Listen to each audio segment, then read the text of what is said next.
Hi, I'm Jenny from the self-directedlearner.org, and I'm just delighted today to introduce a colleague, a friend, a kindred spirit, social entrepreneur, Keno Sadler. Keno, welcome and thank you for joining me. And an admirer of you and your work. So just honored to be here. Honored to be here. Thank you for inviting me. This is my first podcast, first time I've ever done a podcast. So let's see what happens. There you go. Well, the goal here is to dig deeply. So paused moments, tears, joy, we take it all. So Keno, you're an educator. You're a developer of leadership and passionate around social justice. Can you tell us a little bit about your background and your motivation to do this work? Wow. So very quickly, I was born in Bridgeport, Connecticut, to two amazing parents who embodied resilience and vision. And we did not have a lot. Like, I know what it's like to have toothpaste for dinner. Like, we just did not have a lot, but my parents worked hard. And going into high school, my parents transferred from Bridgeport to Greensboro, North Carolina, where I went to an independent school down there. And I was one of like 4 or 5, like very few students of color in the school. And true story. During new student orientation day, an upperclassman walks up to me and greets me, excuse my language to everyone out there, but greets me by saying, "Hey, you're here to play nigger ball." And that was my introduction to the school. That's my introduction to the South. Now, I had many more positive experiences there than negative. And thankfully, there are teachers there who were brilliant and caring and loving, but none of them truly understood the struggle I had fitting into that school because of where I came from. And very few people understood the struggle I had fitting in where I came from because where I was going to school, trying to develop those two identities at that age, when it's hard just to develop one. So I graduate from there and end up going into the military, which I absolutely loved and learned a lot about myself. You want to talk about leadership. I was exposed to some of the most inspirational leaders that I've ever experienced in my life while going through the military. And I still carry some of their lessons with me to this day. While I was in the military, I was in the Navy. So I did submarines in the Navy, nuclear engineering and submarines, and was awarded a scholarship to go to Morehouse College in Atlanta, Georgia, with the intent of graduating from there and going back into the military as an officer. I don't eat pork, not for religious reasons. I just have a hard time digesting it. And one day they were serving pork chops and all pork products in the cafeteria, and I just couldn't eat it. So as I was walking out to try and find some food, a student who I tutored in the math lab thought that I should come to this meeting that he was going to on teaching. And I wasn't really interested in that. I'm going to be a nuclear engineer and be on submarines. And he said, well, they're serving pizza. And I was so hungry that I literally went to the meeting to get pizza. And thankfully, the presenter saved the food till the end. And I sat through this presentation on teaching, and I was intrigued.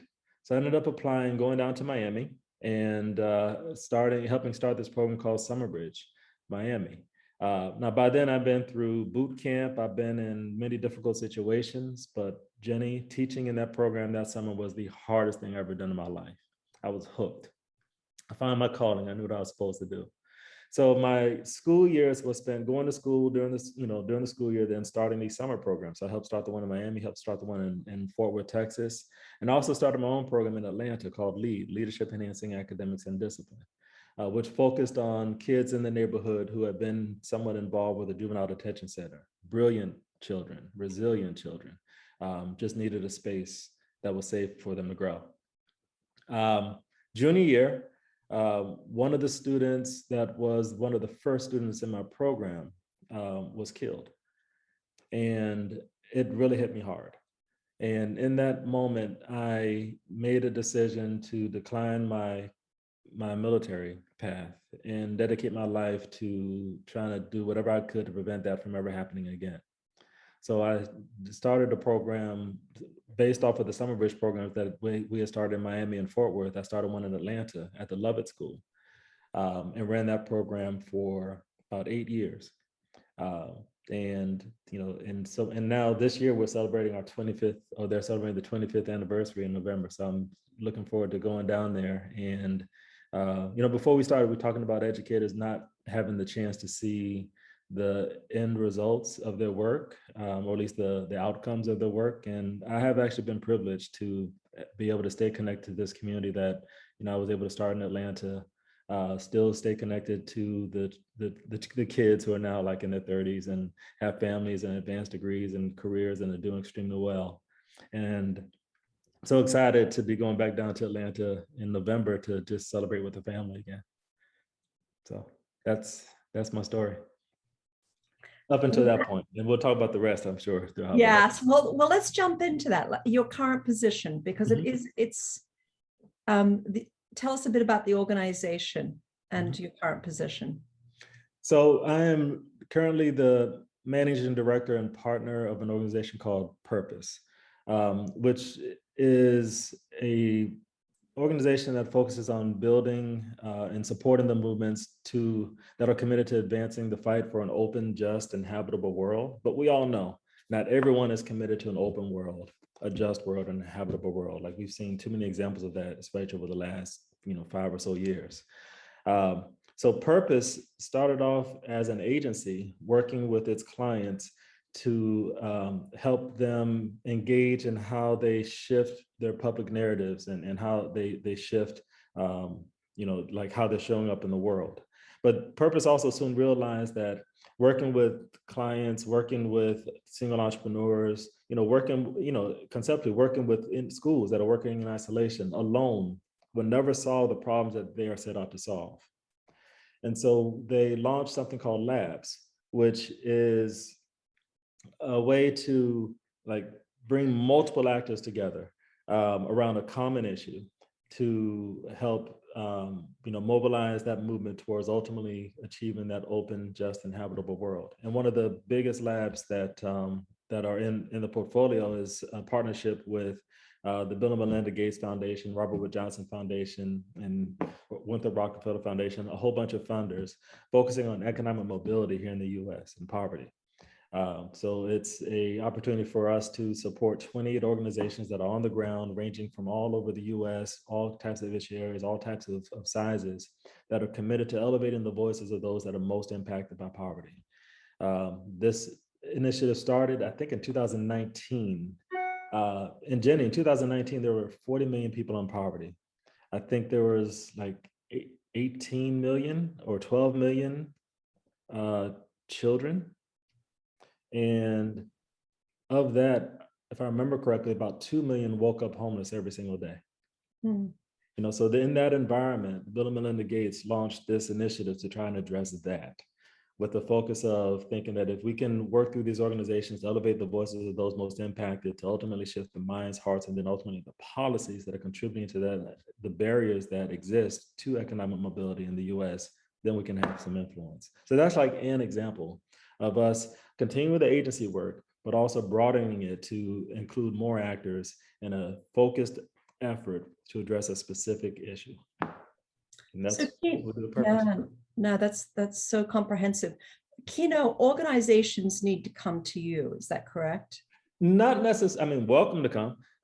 But we're also actively we're out there. Like we're just part of different communities. I am actively beginning to bring in my own network through education, into ways that we can partner with them as well. So it's both ways. It's fluid. No, that's wonderful, because I was thinking that sometimes bad actors don't come forward, right, because they're bad actors. They don't understand that they need work. And I know that you have 3 racial equity checkpoints. Yeah, but I mean, I want to say that our clients aren't necessarily bad actors. No, I wasn't. Yeah, no, I wasn't implying it. But thanks for the clarification. Actually, our clients are pretty much those that are committed to doing the right thing, and are realizing that their role that they're playing in this, the role that philanthropy is playing or can play in this, and are willing to go through a process to actually help do that, make things better. That's what we work with. We don't work with the bad actors. So yeah, if you're a bad actor out there and you're watching, don't come. Oh, isn't that the very kind of person or organization you would want to invite in? The bad, not like, there are certain bad, I guess we should define our terms. I'm thinking of bad actors as those that are committed to being toxic, that those that are committed to being against inclusivity, those that are committed to harm. Those are the ones that the ecosystem that we're building are designed to influence, to change, to address, of course. But we're not going to partner with them in their effort to continue contributing to harm. No, correct. That's not what we do. I'm thinking about one of your 3 checkpoints, and the very first one is identifying what the systemic story is. And I think that's just such a powerful idea for every organization to explore. Yeah. When you identify the systemic story within an organization, what does it unearth? It's a whole nother podcast.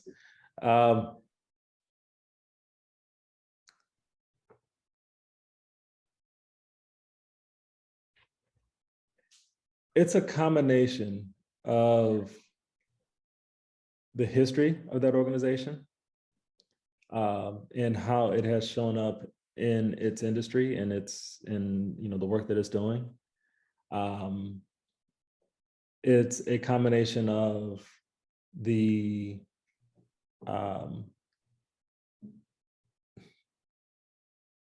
that's a hard question to answer without being. Yeah, can I come back to that one? Let's, because that one is that's maybe your second checkpoint is part of the outcome of that first question, because your second checkpoint are where are the opportunities to act? Right. So it identifies opportunities to act. It's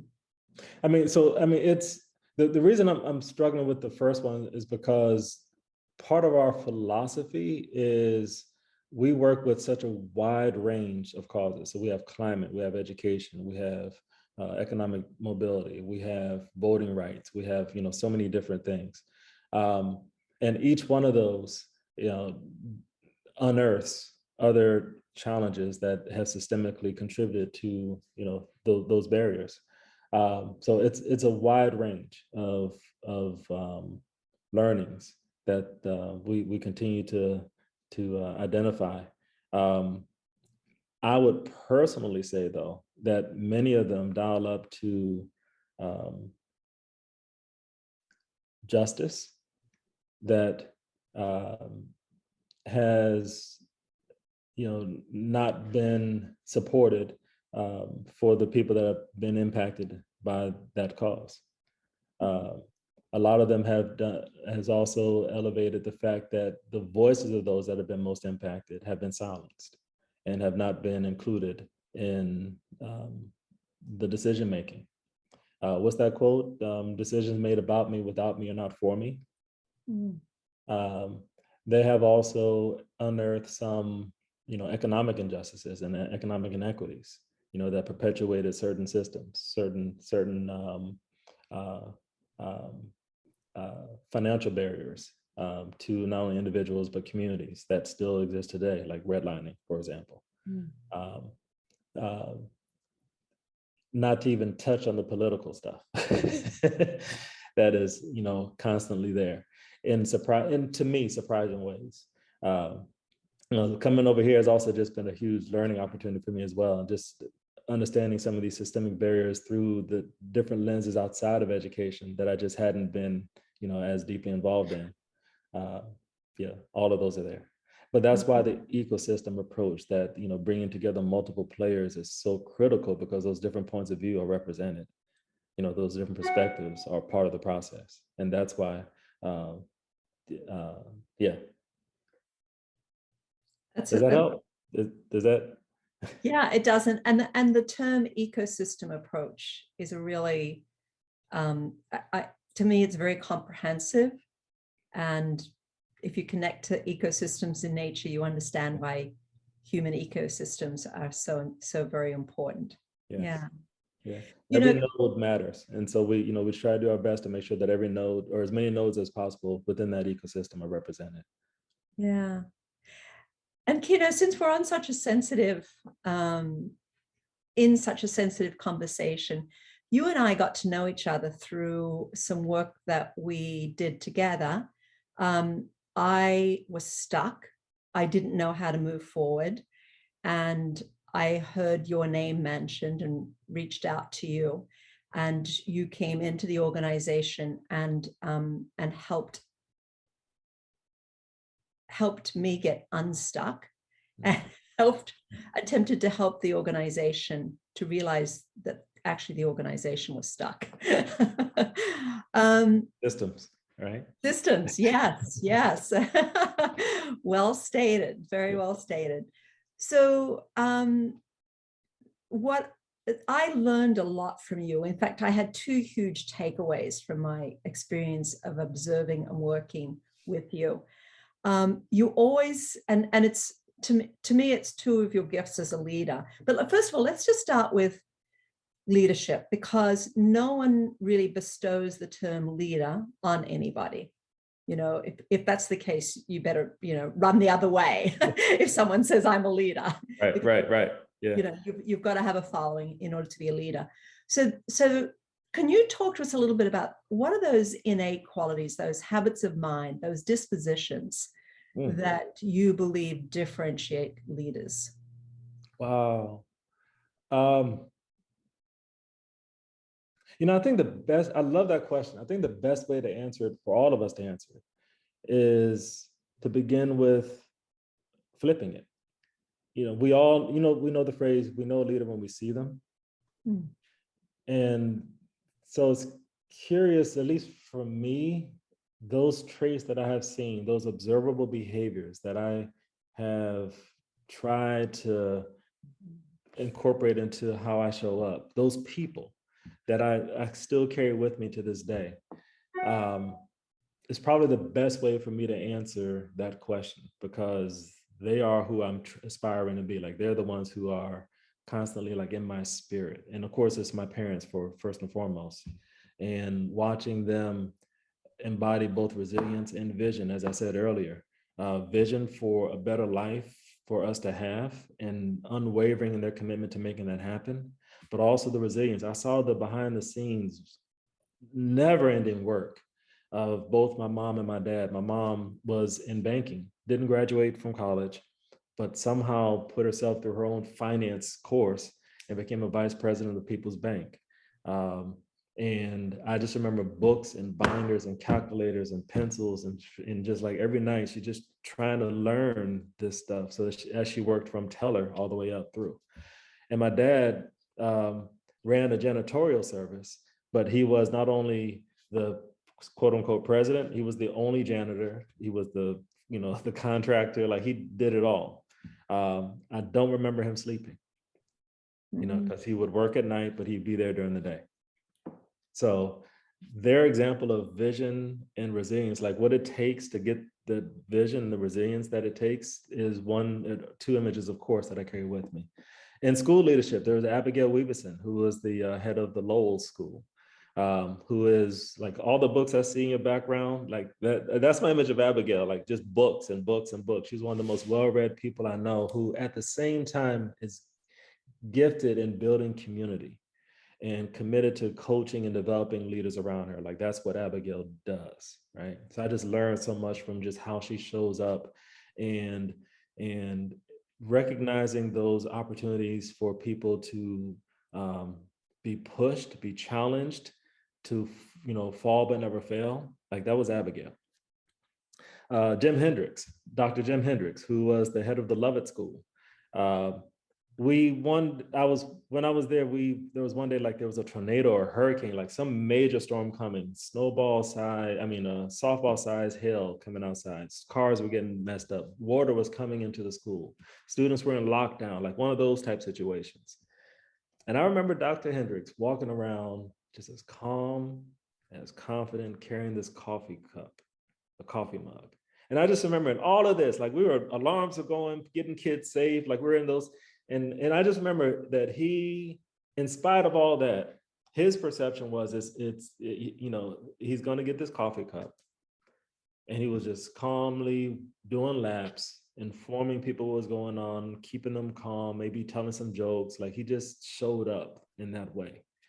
And so like in the midst of the storm, how do you show up? How do you exude confidence so that other people can be calm, be innovative, think, and get through the situation? I got a long list of people just in schools that I carry with me. But the last one, if I could tell this story, was one of my students, Eugene Young. This was the second summer of the program that I mentioned earlier that's celebrating his 25th year. He was in 7th grade at the time. I still remember. And I was having a tough day. As educators, we have tough days. And this is just one of those days. And I guess I was wearing it on my face. And I remember I was just leaning on the railing, just sort of just there, right? And Eugene walked up to me. Eugene was one of those kids who was just good, like never got sent to my office, like just one of those just amazing kids, right? And he walked up to me, put his arm around me, said, "Mr. Keno was wrong." And, I just said, rough day or something. I didn't tell him exactly what's going on, but, just rough day. But Eugene, like all kids, they know what's going on. And he's like, yeah, certain kids have been getting a lot of trouble. We know. And basically the lesson he taught me, he said this, he said, the good kids want to spend time with you too. The thing he was telling me was that I was having to spend a lot of time with the kids who were being sent to the office. And I was spending less and less time with the other kids that weren't. And like that just like clicked in my mind, not only to make sure that I spend time with them, but even for my own well-being. Like I drew energy and spirit and joy from just being around all of the kids. From that moment on, protected lunchtime. So I was always in the cafeteria, just sitting at the table, just eating with the kids. And then like the after school activities, like I would always like dedicate at least 30 minutes or something just to get into a game, whether it was basketball, jump rope, whatever it was, like just get into a game just to have fun. And that's Eugene Young. That was his wisdom. Does Eugene know the influence he had on you? I have told him that story. And actually, that's probably one of the stories I'll tell on November 4th when I go back down there. And it's going to be an audience filled with young people who like I still carry their lessons with me to this day. I mean, this, we show up for our kids, but so many times they teach us more than we could ever imagine. Just how they are resilient, how they're showing up, how they remind us of how important it is to just show up as who you really are, because that's who they value. When you try and show up and being someone else, they don't like that. So I don't know, just so many lessons. I can't talk about my kids without getting emotional. Yeah, they mean a lot to me. One of the things I'll close with this. One phrase that I used to teach the kids, and I believe this, is that, those times when people randomly cross your mind, to me, it was a sign that that person needed to hear from you. So I'd always tell the kids that, number one, to show them, to remind them of how important they were and how special they were and how the world needs them to show up. So when people randomly cross their minds, and at the time I was just thinking about like their friends, like to this day, Jenny, to this day, when I cross their mind, they still reach out to me. And we're talking, 25 years later. So yeah. I think you have a future leadership book to write. And I love the idea of just flip it. And you're right, because the research, I recently finished reading a book called 9 Lies About Work. And two researchers who've explored all of the research around leadership. And I think that your idea of flipping it, you've really touched on so many of the things. They talk about really kind of the two critical pieces in terms of influencing those that are your direct reports. One is regular meetings with a person, and all conversations focus on the person's strengths. Yes, yes. And Eugene Yes. basically told you that. Yes. You and one of the things I think that I've learned about really just fabulous educators, they want to work in a place where they're surrounded by other top-notch educators. They don't want to be with people who aren't interested in growing their practice at a very high level. Right. And they want opportunities to share and to be acknowledged. And I don't mean acknowledged in terms of you did a great job. I mean acknowledged in terms of spend time with me. Yeah. Know who I am. What am I doing? Connect to me as if you know what I really am doing. Yeah. Yeah. No. We're actually noticing that today. There's an article out called Resignation Nation. I think I'm quoting that correctly. And it's just speaking to the phenomenon of people who are leaving jobs, not because of pay, because these employers are offering extra pay and incentive, et cetera. It's because of what you just said. Like the part of it is being recognized, being seen, being heard, knowing that they are part of something bigger than themselves. Like that's what's drawing people in and keeping them. Yes, no, it's a very good point. And I think that schools, certainly principals, if you oversee a division or a section of a school, whether it's a high school, middle school, elementary school, to pay attention to the number of direct reports. Because if you simply, some people can manage 45 direct reports, but in this book, they talk about some people could only manage 10. So if you think that you're a stellar leader, have the conversation with you as the leader, like, what do you think you can manage, in order to make that happen? Yeah. Keno, I've picked up on the fact that you've used the word resilient quite a bit. And I know that you actually designed and taught a course at Yale called Resilient Leadership. Yeah. So tell me why you partnered resilient and leadership. So I want to give honor to a couple of other people in the Yale story. So there were Cassandra Walker and Oni Obichi, and forgive me, Oni, for not knowing not saying your name correctly. And another person named Donovan Irvin. So we four collectively created the Resilient Leadership course at Yale.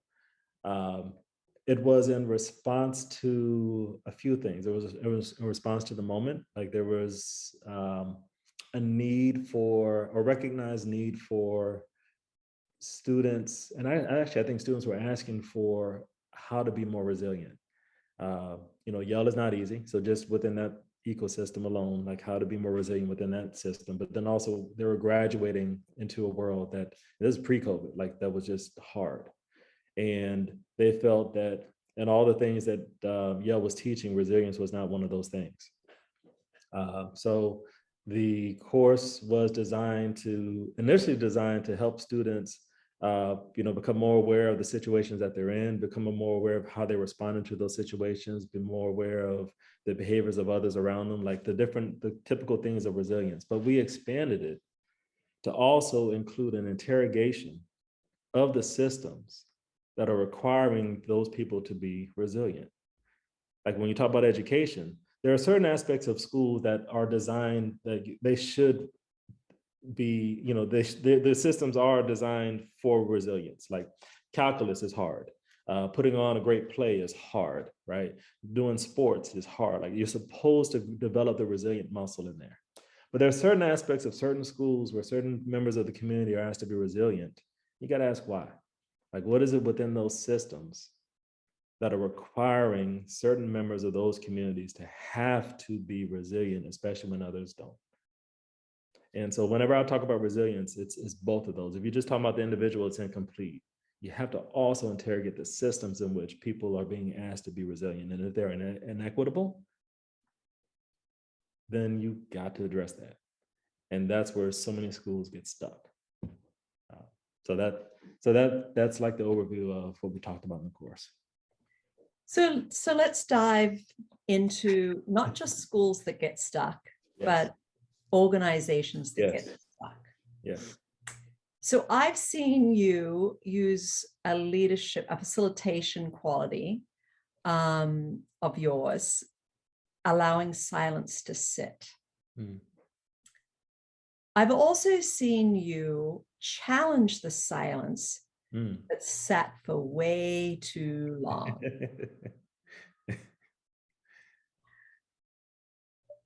Yeah. That was incredibly courageous. So can you speak to what is it inside of you that guides you to know that the silence has sat way too long? I have an answer. It's my mind. I'm fumbling right now because in those moments, earlier we talked about the spirit of other people who inspire you, and in those moments, especially when I was called in to guide conversations like that, I was representing certain students and their voice. And when you start thinking of certain students who you know I'm thinking of, who are in that community, that act in that room paled in comparison to the courageousness that these kids showed every single day, and their parents, right? So that was part of the way that I would step into it, because I knew that whatever I was doing, I'm good. I was going to be safe, right? I was there for 2-3 days and I was flying out, right? The beauty of at worst. But these kids were there every day, and the microaggressions that they had to endure, the systems that they were trying to overcome. You had to do it. You just had to do it. That's number one. The other number one is, and I think this is critical, I knew that I had the support of leadership, right? I wasn't there introducing an idea. That I was there to support an already existing commitment from leadership, from members of boards, from that area. And in my experience, and if there's someone out there who has a different approach, please let me know when that podcast happens so I could tune in. But in my experience, I had to have that aligned in order to have the kind of conversations that we were having. Now, of course, there was still some alignment that needed to happen, but the general direction was still there, right? That also made it easier. And I guess third, I think I can say this, like the understood core values of the organization that everyone in some way, shape, or form must have agreed to, at least theoretically, in order to be in that space, in that room, also provided some, which speaks to the importance of the why. It speaks to the importance of having those core values and translating them from these statements to observable behaviors. So when we are operating in these core values, this is what it's going to look like.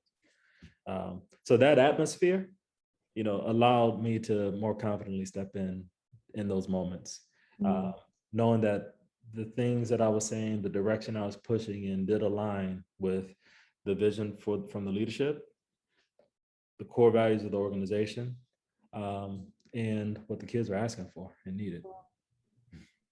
Yeah. Things come in threes by the sounds of it. Yeah.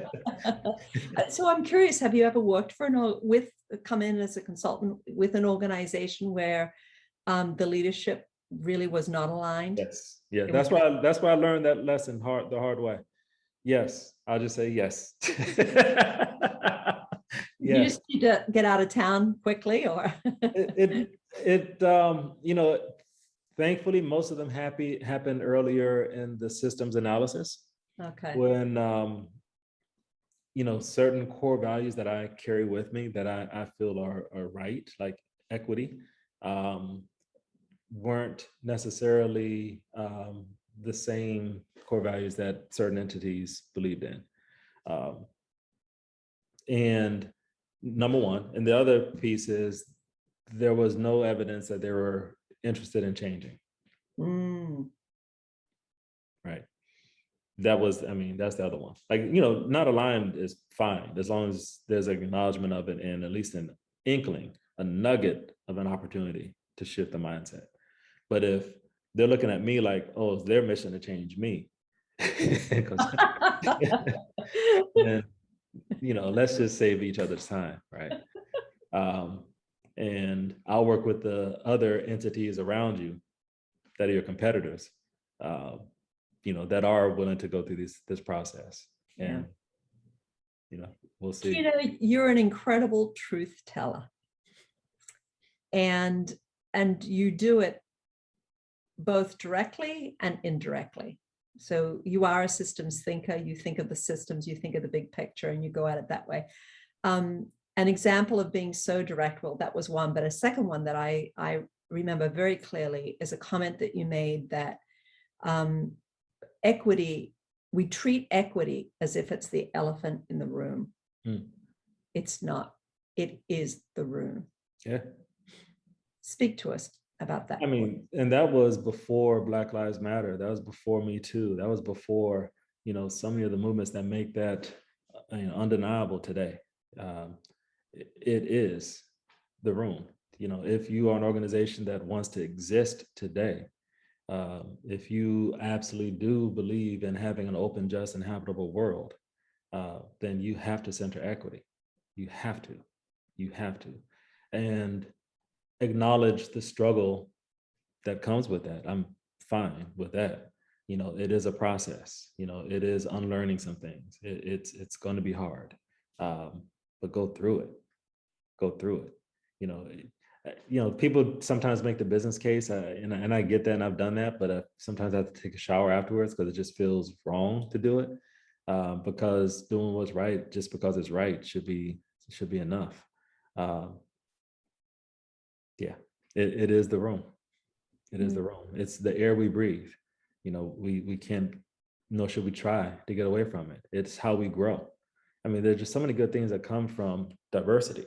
I mean, we are opposite. Yeah. We have stayed connected and learned. I've learned so much from you, that, the benefits from it cannot be denied, but also the pain. We are, just think of certain historical moments that if different decisions had been made, we would be in such a different place today. I'll just end there. You only have to look at nature.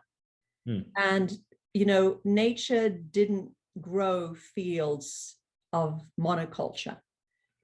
Mother Nature always created fields with diverse plants, because diverse plants interact with each other in diverse ways. Some plants have they actually have buddy plants. They have other plants that typically grow around them. And then you've got all your insects and your birds and your wildlife that comes with it. And the pain happens when you decimate that diversity. That's where the pain comes from.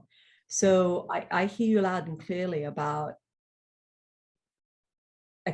accepting that if you believe your organization is not fully engaged in questions around equity, then and oftentimes it's a conversation a lot of people aren't prepared to facilitate, because it does have we don't think about that. We tend to talk about things that we're more informed about. But I think what you and your organization offer to us is a process. And certainly, members of your organization would be available to work with organizations too.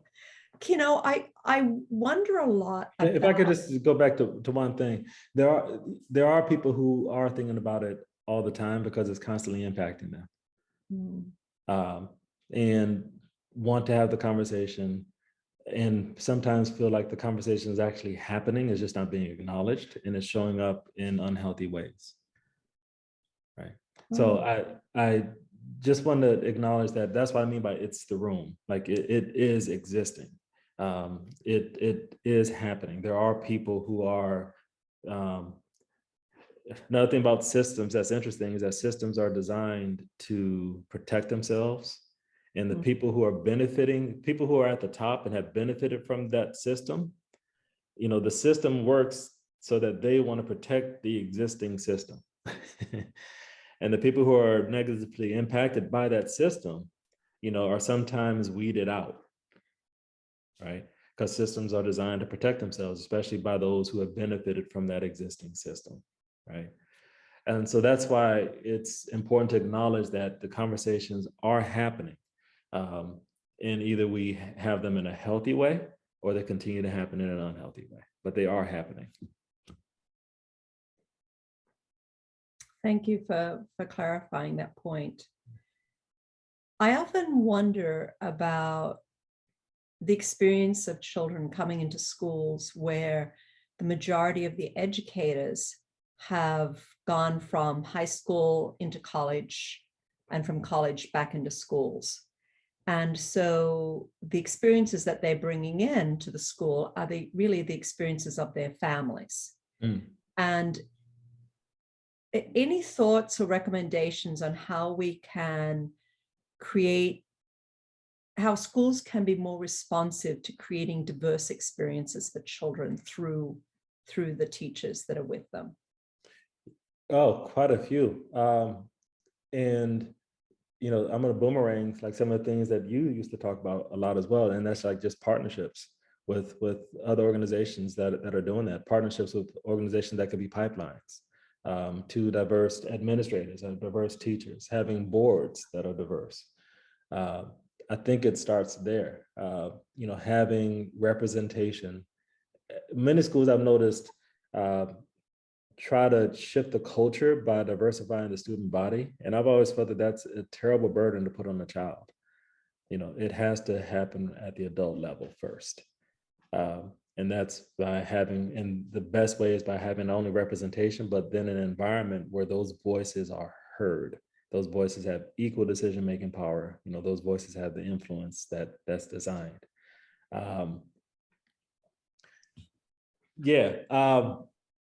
And I think for some schools, that could be a particular challenge, especially when there was a COO who once introduced me earlier on in this work.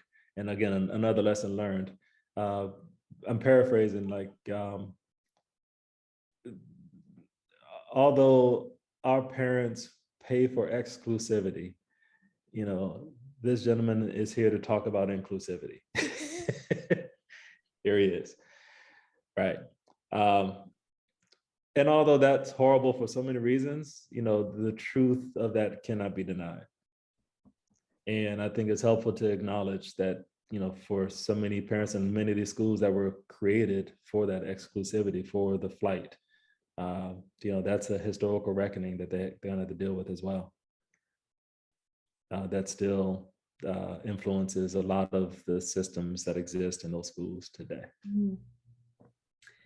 So, Keno, I want to dig a little bit more deeply. What are some of the other ways to expand the stories that teachers, you know, in order to have experiences, you have to have them.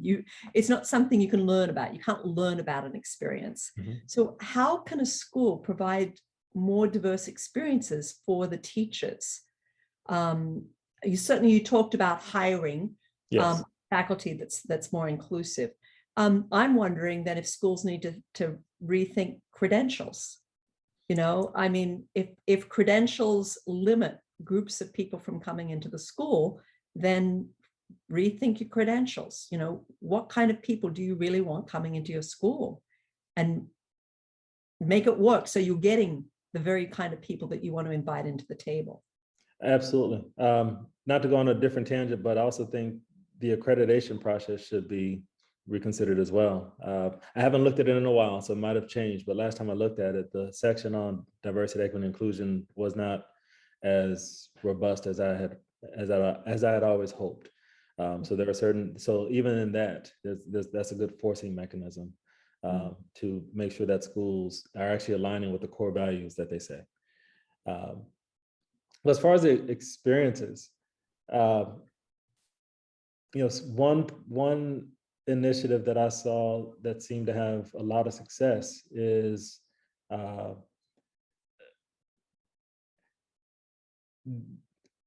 gonna name two. One of them is the program that I mentioned earlier. It involved embedding. It's called Breakthrough Now, and it included having these summer programs and school year programs housed in these schools. So it allowed for the students to experience the best of all the worlds, right? And for many years, we intentionally would bring on board the teachers of the whole school as mentor teachers and master teachers to the younger teachers that we hired for, college age people that we hired for teaching during the summer. And again, the cross-pollinating of that was amazing. And all of those teachers that we hired from the whole school always went back with a greater awareness of the lived experience of some of the students that were in their classes and some of their colleagues.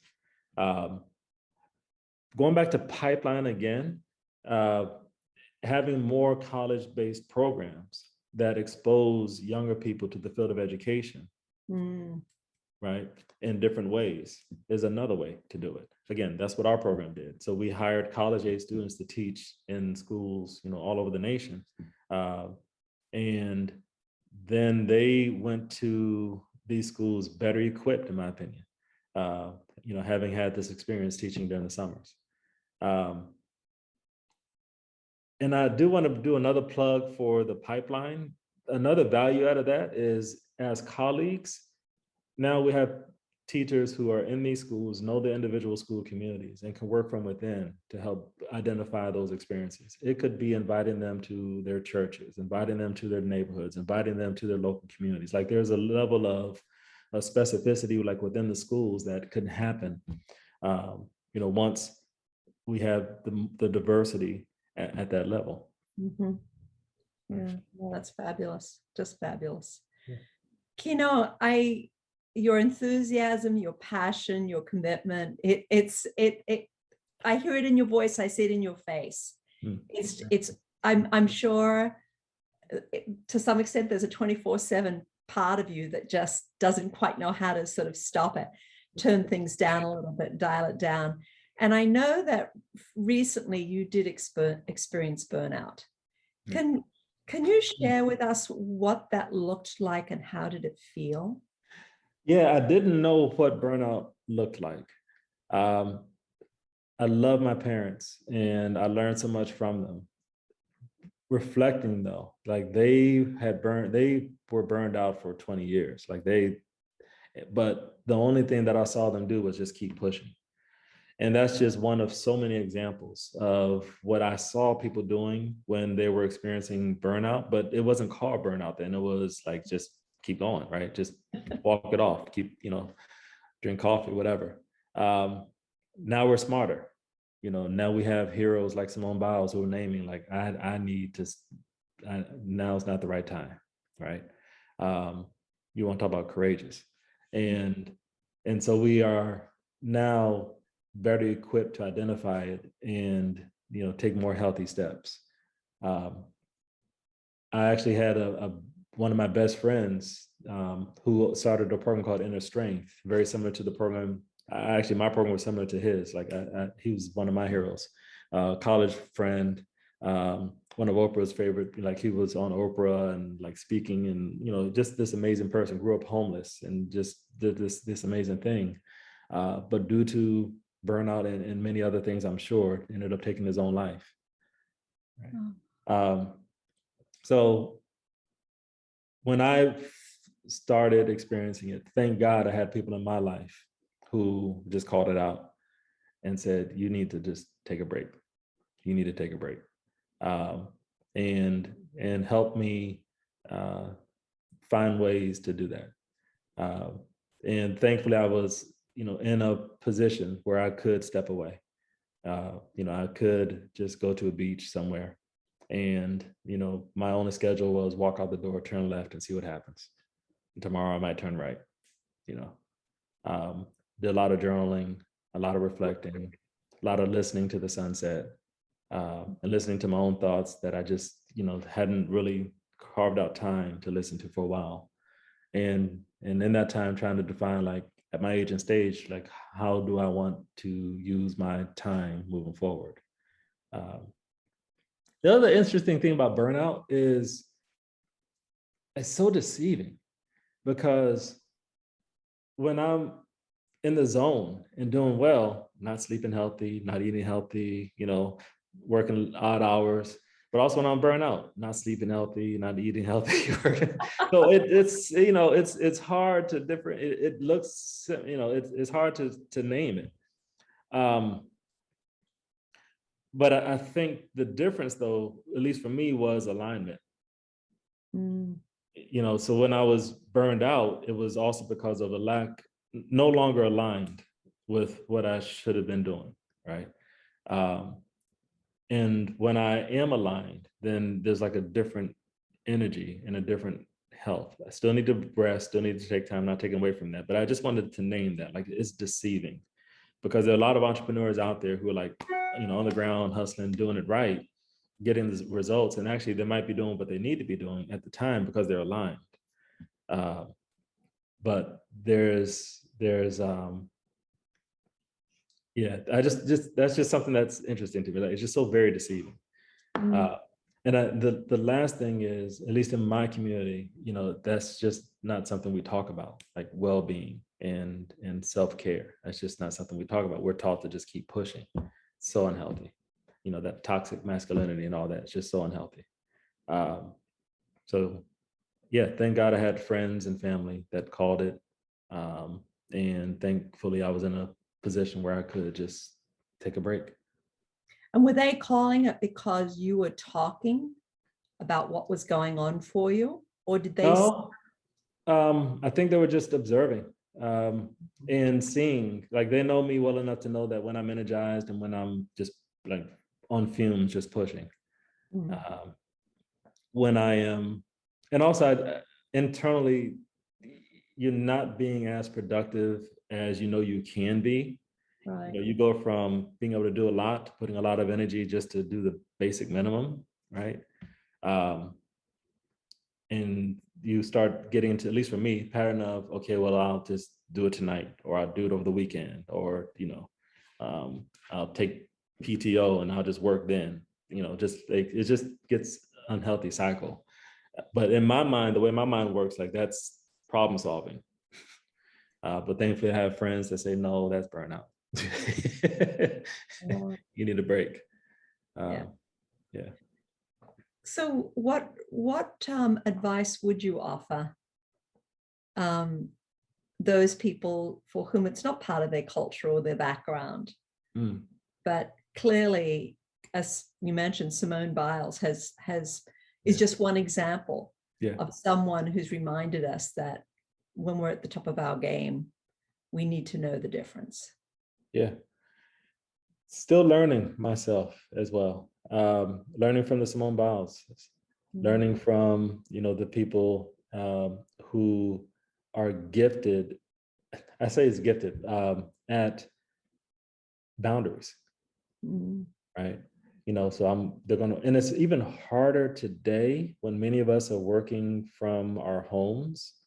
So the kitchen table is the desk, is the, so we don't have that buffer of going somewhere. And then our brain's like, okay, now I'm in my workspace, then going somewhere else, and now I'm in my home space. And now they're blended, which makes it even harder.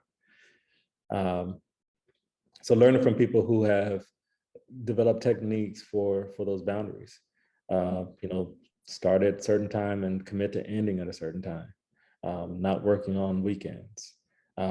Maintaining exercise for me, and having a morning routine, which has probably been one of the most beneficial things.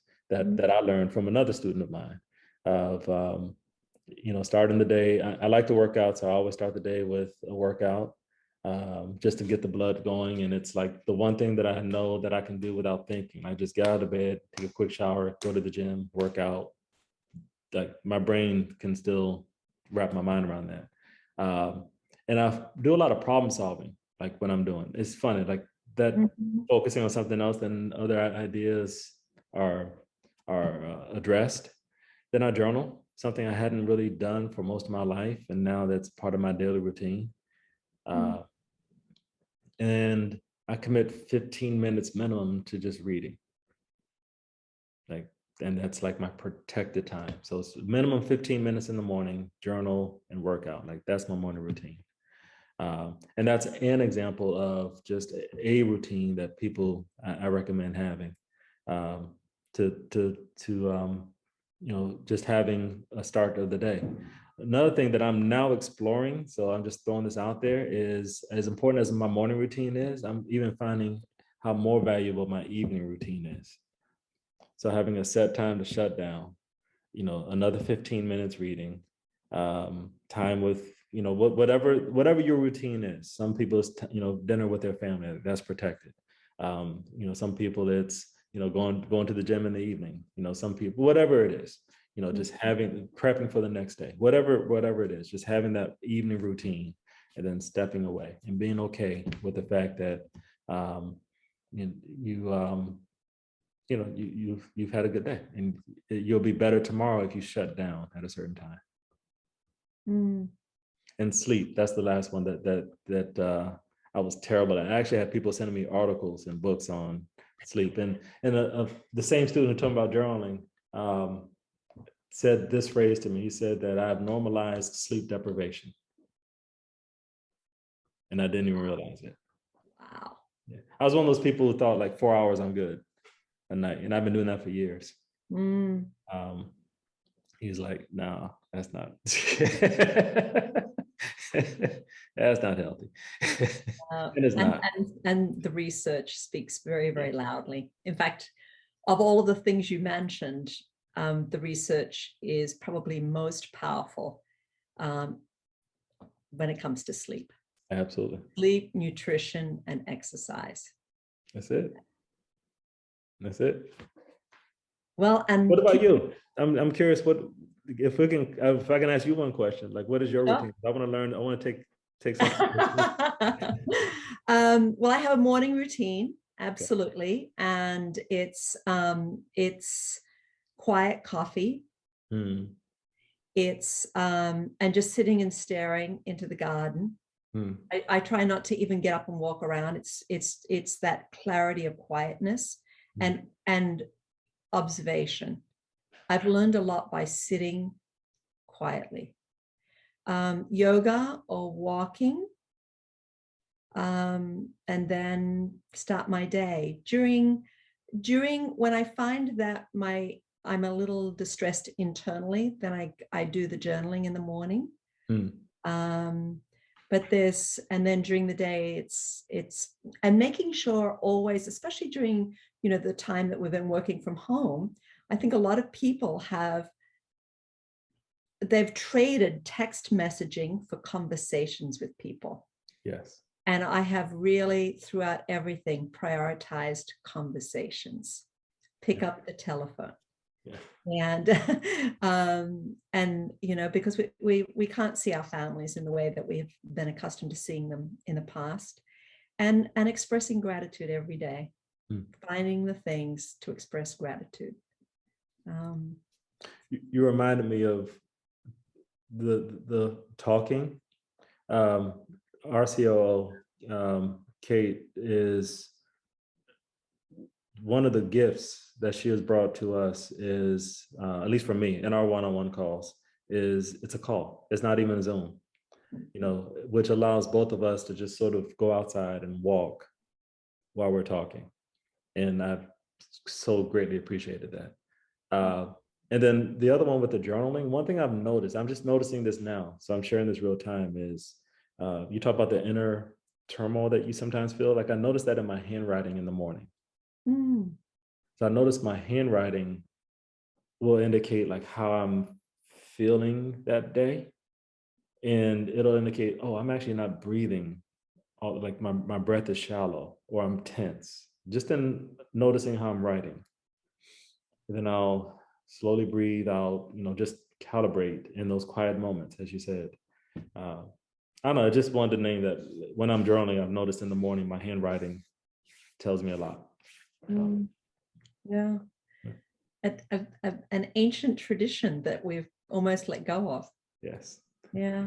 I'm a big tech person, so I do have the iPad with the pencils, because but I did want to write, so that's why I got the pencil. That's wonderful. And Keno, I can't think of a better way to sort of end this podcast. That I'm just so grateful that you've shared this part of your journey as well. Thank you. This has just been absolutely terrific. Thank you for this. This is Thank wonderful. you. Excited for you and your new organization. We know I can do. Thank you.